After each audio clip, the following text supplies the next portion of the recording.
नमस्कारम।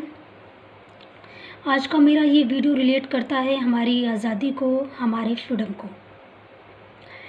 15 अगस्त 1947 को हमारा देश अंग्रेज़ों की बेड़ियों से आज़ाद हुआ था, ये आप सभी जानते हैं। अब हम एक आज़ाद मुल्क के निवासी थे, लेकिन क्या वाकई में हम आज आज़ाद हैं? हम एक आज़ाद नागरिक हैं? क्या हम पूरे कॉन्फिडेंस के साथ ये कह सकते हैं कि हम आज़ाद हैं? 15 अगस्त 1947 को भारतवर्ष को आज़ाद करने को लेकर जब लॉर्ड माउंटबेटन और पंडित जवाहरलाल नेहरू के बीच एक समझौता हुआ और उस समझौते का नाम था ट्रांसफ़र ऑफ आवर एग्रीमेंट। जहाँ उस समझौते का नाम था ट्रांसफ़र ऑफ आवर एग्रीमेंट, जिस समझौते के नीचे 1500 शर्तें थीं, छोटी छोटी शर्तें थीं। अंग्रेजों ने कहा अगर आप ये शर्तें मान लोगे तो हम आपको आज़ाद कर देंगे, आप ये शर्तें मान लोगे तो हम आपको आज़ाद कर देंगे, आप ये शर्तें मान लोगे तब हम आपको आज़ाद कर देंगे।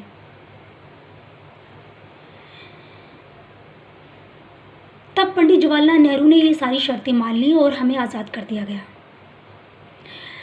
जो आज़ादी हमें 15 अगस्त 1947 को मिली थी, उसका बेस था ट्रांसफ़र ऑफ आवर एग्रीमेंट।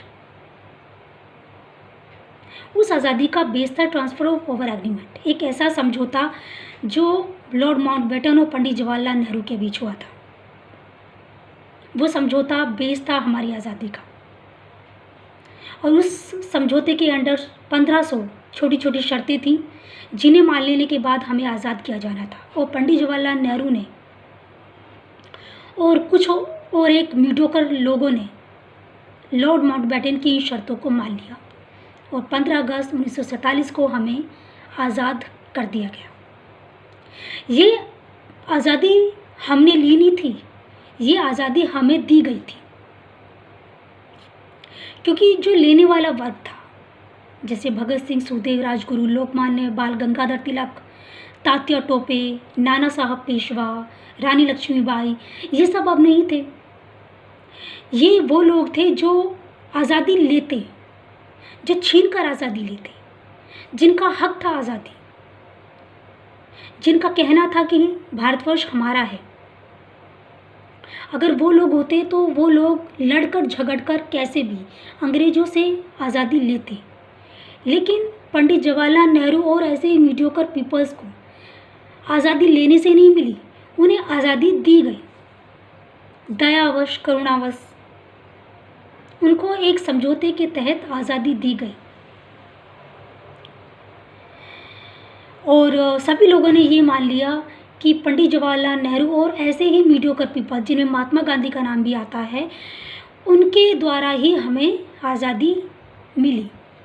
लेकिन ये एक कड़वा सच है कि हमें आज़ादी दी गई, हमने आज़ादी ली नहीं थी। मीडियोकर पीपल्स को आज़ादी मिली थी, उन्होंने आज़ादी छीनी नहीं थी, उन्होंने आज़ादी ली नहीं थी, उन्हें आज़ादी बल्कि दी गई थी, एक एहसान करके, एक दया करके। लेकिन उस आज़ादी का बेस था एक समझौता, जिसे ट्रांसफ़र ऑफ आवर एग्रीमेंट कहते हैं। और उस समझौते के अंडर 1500 छोटी छोटी शर्तें थीं, जिनको मान लेने के बाद ही अंग्रेज हमारे देश को आज़ाद करने वाले थे। अब ऐसे में पंडित जवाहरलाल नेहरू और ऐसे ही मीडियोकर पीपल्स, जिनमें महात्मा गांधी का नाम भी शामिल है, उन्होंने इन शर्तों को मान लिया और हमें आज़ादी दे दी। लेकिन प्रश्न ये उठता है कि क्या हम वाकई में एक आज़ाद मुल्क के निवासी हैं? हम वाकई में आज़ाद हैं? अगर हम आज़ाद हैं तो अंग्रेज़ों के ज़माने में बनाए गए कानून, अंग्रेज़ों के ज़माने में बनाए गए एक्ट, लॉज क्यों ख़त्म नहीं किए गए? क्यों आज भी वो बदस्तूर जारी हैं? आज जितने भी एक्ट हैं, कितने भी लॉज हैं, चाहे वो सिटीजनशिप एक्ट हो, डाउरी एक्ट हो, आईपीसी, सीपीसी, सीआरपीसी या प्रॉपर्टी एक्ट हो, कोई भी एक्ट हो, सारे एक्ट वही चले आ रहे हैं जो कि अंग्रेज़ों के ज़माने में थे। तो कैसे हम कह सकते हैं कि आज हम आज़ाद हैं? क्यों उन कानूनों में फेरबदल नहीं किया गया? क्यों उन कानूनों को रद्द करके दूसरे कानून नहीं बनाए गए? ऐसा क्यों नहीं हुआ? ऐसा इसलिए नहीं हुआ क्योंकि आज भी हम पर ब्रिटिश क्राउन की हुकूमत है। आपको पता है कि जब ब्रिटिश क्वीन को, ब्रिटेन की महारानी को हिंदुस्तान भारतवर्ष आना होता है तो उसे वीज़ा की आवश्यकता नहीं होती, क्योंकि उसका कहना है कि भारतवर्ष उसका अपना मुल्क है और अपने मुल्क में जाने के लिए वीज़ा की आवश्यकता नहीं होती।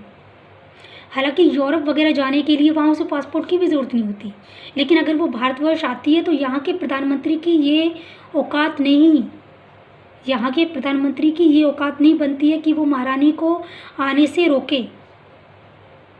उसकी ये औकात नहीं कि वो ये कह सके कि आप यहाँ मत आओ। ऐसा क्यों नहीं? ऐसा इसलिए नहीं क्योंकि आज भी हम ब्रिटिश क्राउन के अधीन हैं।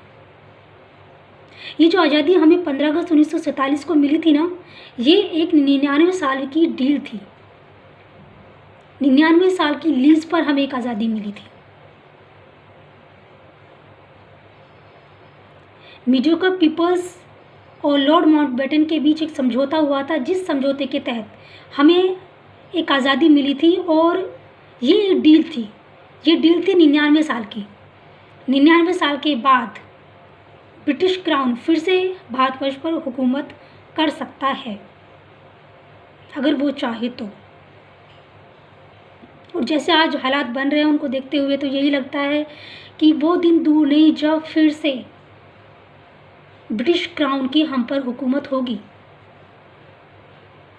क्योंकि ये तो सर्व सत्य है, ये तो एक कड़वा सच है कि हमारी आज़ादी सिर्फ एक 99 साल की डील थी। हमारी आज़ादी 99 साल की लीज पर हमें मिली थी। जैसे ही वो टाइम पूरा हो जाएगा, ब्रिटिश क्राउन फिर से यहाँ हुकूमत करेगा। आपको पता है जब फर्स्ट गवर्नर जनरल राजगोपालाचार्य ने शपथ ली थी, जब फर्स्ट गवर्नर जनरल राजगोपालाचार्य ने शपथ ली थी, ओथ ली थी, तो उस ओथ के अंडर उसने ये भी कहा था कि अगर उसे कानूनों में फेरबदल करनी हो या कोई कानून बनाना हो तो उससे पहले वो ब्रिटिश क्राउन से इस बात की अनुमति लेगा। आखिरकार उसने शपथ लेते हुए ये क्यों कहा? निसंदेह उसने इसलिए कहा होगा क्योंकि हम आज भी ब्रिटिश क्राउन के अधीन हैं। हमें आज़ादी कुछ समय के लिए मिली थी। हमारी आज़ादी हम पर अंग्रेज़ों का एहसान थी, इसलिए राजगोपालाचार्य ने अपनी ओथ में इस बात का भी जिक्र किया कि अगर वो कानूनों में कोई फेरबदल करता है या किसी तरह का कोई नया कानून बनाता है तो उसके लिए सबसे पहले वो ब्रिटिश क्राउन की परमिशन लेगा। और आपको पता है कि अगर सुप्रीम कोर्ट या हाई कोर्ट को कोई फैसला सुनाना होता है और उस फैसले को लेकर हमारे कॉन्स्टिट्यूट में कोई कानून नहीं है, तो उस फैसले को करने से पहले ब्रिटेन की अदालतों से पूछा जाता है कि उनके यहाँ इसके संदर्भ में क्या फ़ैसला है, इसके संदर्भ में क्या कानून बनाया गया है, और उसी कानून के तहत यहाँ फैसला किया जाता है। आपको शौक लगा होगा ये सुनकर कि सुप्रीम कोर्ट और हाई कोर्ट द्वारा अगर कोई निर्णय लिया जाता है, किसी केस के संबंध में कोई निर्णय लिया जाता है और उसके संबंध में हमारे कॉन्स्टिट्यूट में कोई कानून नहीं है, तो फैसला लेने से पहले ब्रिटेन की अदालतों से पूछा जाता है कि इस संदर्भ में वहाँ का कानून क्या कहता है, और उसी आधार पर यहाँ फैसला सुनाया जाता है। तो इसको हम क्या कहें? इसको हम यही कह सकते हैं कि आज भी हम ब्रिटिश क्राउन के अधीन हैं। आज भी हमारी अदालतों के सारे फैसले ब्रिटिश अदालतों से इंस्पायर हैं। आज भी जितने कानून भारतवर्ष के अंदर हैं वो सारे कानून वही हैं जो कि अंग्रेज़ों के ज़माने में हुआ करते थे। उन कानूनों में ना तो कोई फेरबदल हुआ है और ना ही उनमें कोई नया कानून जोड़ा गया है। हाँ, गाय बगाए छोटा मोटा परिवर्तन कर दिया जाता है जब लोगों का फोर्स ढलता है। और यहाँ हम यही कह सकते हैं कि आज भी हम परतंत्र हैं। यहाँ मैं एक बात और बता दूं कि जब इंद्र कुमार गुजराल की सरकार थी, प्राइम मिनिस्टर भारतवर्ष के इंद्र कुमार गुजराल थे, तब जलियांवाला बाग हत्याकांड को लेकर कुछ होना था अमृतसर में। जलियांवाला बाग हत्याकांड को लेकर कुछ महत्वपूर्ण वर्ष था उस समय। तब ब्रिटिश महारानी ने कहा कि उसे भारतवर्ष आना है और वो भारतवर्ष आई। राजीव दीक्षित और उनके जैसे कई देश प्रेमियों ने महारानी को आने से रोका, लेकिन उनको अरेस्ट कर लिया गया। वो महारानी को आने से रोकते कि उन्हें अरेस्ट कर लिया गया।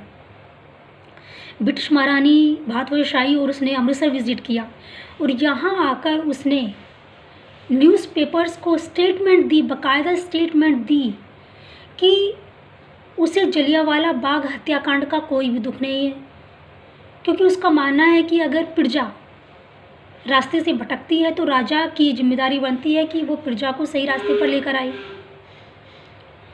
और चूंकि उस समय प्रजा रास्ते से भटक रही थी, ऐसे में उसका ये आदेश देना, ये आदेश जारी करना कि अनियंत्रित भीड़ पर गोलीबारी की जाए, ये आदेश देना उस समय की मांग थी। और उसने ये आदेश इसलिए दिया ताकि भटकी हुई प्रजा को रास्ते पर लाया जा सके। उसने बाकायदा ये स्टेटमेंट दिया न्यूज़पेपर्स को, बाकायदा ये छपा भी। तो आप इसे क्या कहेंगे? एक तो ब्रिटिश महारानी भारतवर्ष विजिट करती है, उसके बाद वो अमृतसर विजिट करती है और जलियांवाला बाग हत्याकांड पर अपनी एक स्टेटमेंट जारी करती है। वो भी क्या जारी करती है कि वो हत्याकांड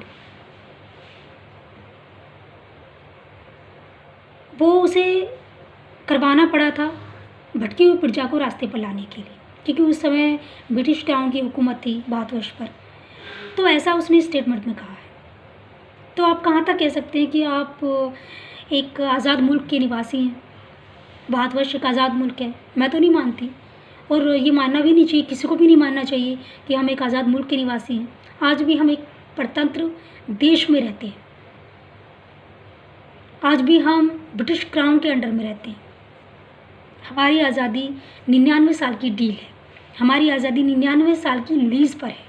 जब ये 99 साल पूरे हो जाएंगे, दोबारा से यहाँ ब्रिटिश क्राउन की हुकूमत हो जाएगी। और ब्रिटेन ने ऐसा सिर्फ भारतवर्ष के साथ ही नहीं किया है, जितने भी मुल्कों पर उसने शासन किया था, सभी मुल्कों के साथ उसने ऐसी ही एक डील की है। और उस डील के अकॉर्डिंग समय सीमा समाप्त हो जाने के बाद वो दोबारा वहाँ हुकूमत कर सकती है। और जैसा कि इसके संदर्भ में कुछ डॉक्यूमेंट्स भी हैं, जो कि डॉक्यूमेंट हाउस ऑफ कॉमन्स में बाकायदा सुरक्षित रखे हुए हैं। कुछ डॉक्यूमेंट भारतवर्ष में भी हैं, इंडिया में भी हैं। और राजीव दीक्षित जी के पास उससे संबंधित कुछ डॉक्यूमेंट्स थे, लेकिन वो तब तक वो डॉक्यूमेंट्स भारतवर्ष की जनता को दिखा पाते, उनकी साजिशन हत्या कर दी गई। अगर राजीव दीक्षित जी होते तो शायद आज टाइम ही कुछ और होता। पता नहीं कितने ऐसे राज खुल चुके होते जो अभी तक दफन हैं।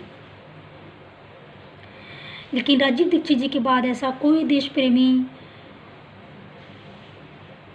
भारतवर्ष के अंदर नहीं आया कि जिसने अंग्रेज़ों का, अंग्रेजियत का, ब्रिटिशर्स का, ब्रिटिश वस्तुओं का या भारतवर्ष के हित में कुछ ऐसा कार्य किया हो जो उंगलियों पर गिनने लायक हो।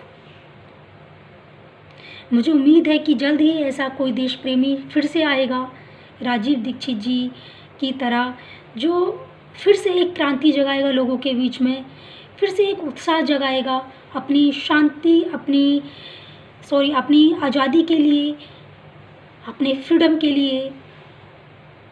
मुझे उम्मीद है ऐसा एक दिन ज़रूर आएगा। तब तक के लिए धन्यवाद।